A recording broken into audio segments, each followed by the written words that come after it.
তব কথামৃতং তপ্ত জীবনং কবিভিরিদিতং কল্পসাপহং শ্রবণমঙ্গলং শ্রীমদততং ভুবি গিনন্তি যে ভুরিদা জানা।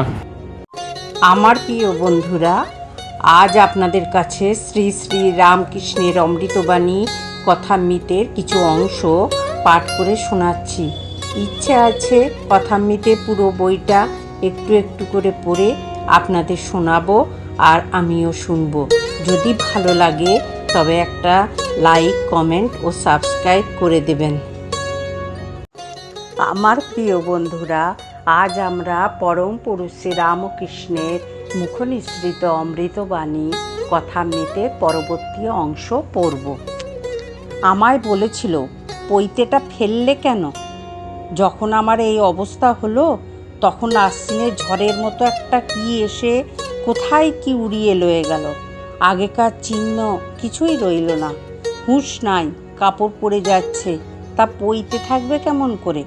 আমি বললাম, তোমার একবার উন্মাদ হও, তাহলে তুমি বোঝো। তাই হলো, তার নিজেরই উন্মাদ হলো। তখন সে কেবল ওং ওং বলতো আর একবারে ঘরে চুপ করে বসে থাকতো। সকলে মাথা গরম হয়েছে বলে কবিরাজ ডাকলে। নাটাগরে রাম কবিরাজ এলো। কৃষ্ণকিশোর তাকে বললে, ওগো, আমার রোগ আরাম করো, কিন্তু দেখো যেন আমার ওঙ্কারটি আরাম করো না। তখন সকলে হো করে হাসতে লাগলেন। একদিন গিয়ে দেখি বসে ভাবছে। জিজ্ঞাসা করলাম, কি হয়েছে? বললে, ট্যাক্সওয়ালা এসেছিল, তাই ভাবছি। বলেছে টাকা না দিলে ঘটিবাটি বেচে লবে। আমি বললাম, কি হবে ভেবে? না হয় ঘটিবাটি লয়ে যাবে। যদি বেঁধে লয়ে যায়, তোমাকে তো লয়ে যেতে পারবে না, তুমি তো গো। কৃষ্ণকিশোর বলতো আমি আকাশবৎ।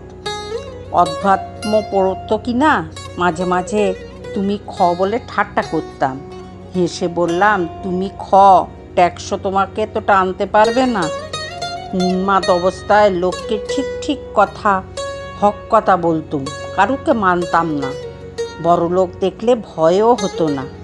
যদু মল্লিকের বাগানে যতীন্দ্র এসেছিল, আমিও সেখানে ছিলাম। আমি তাকে বললাম, কর্তব্য কি? ঈশ্বর চিন্তা করাই আমাদের কর্তব্য কি না? যতীন্দ্র বলল, আমরা সংসারী লোক, আমাদের কি আর মুক্তি আছে?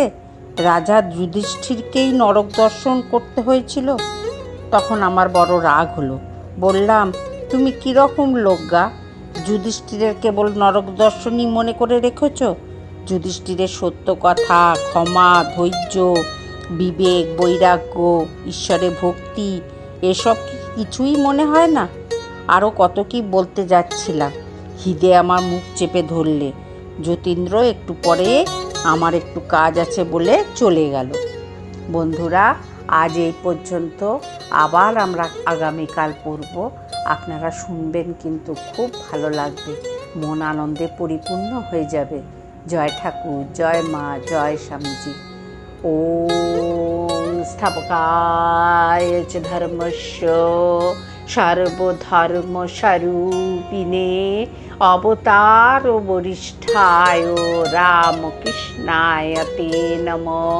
ওম জননীং শারদাং দেবী রামকৃষ্ণ জগদ্গুরু পাদপদ্মে তয়োষিতাং প্রণমামি মুহুর্মুহুঃ।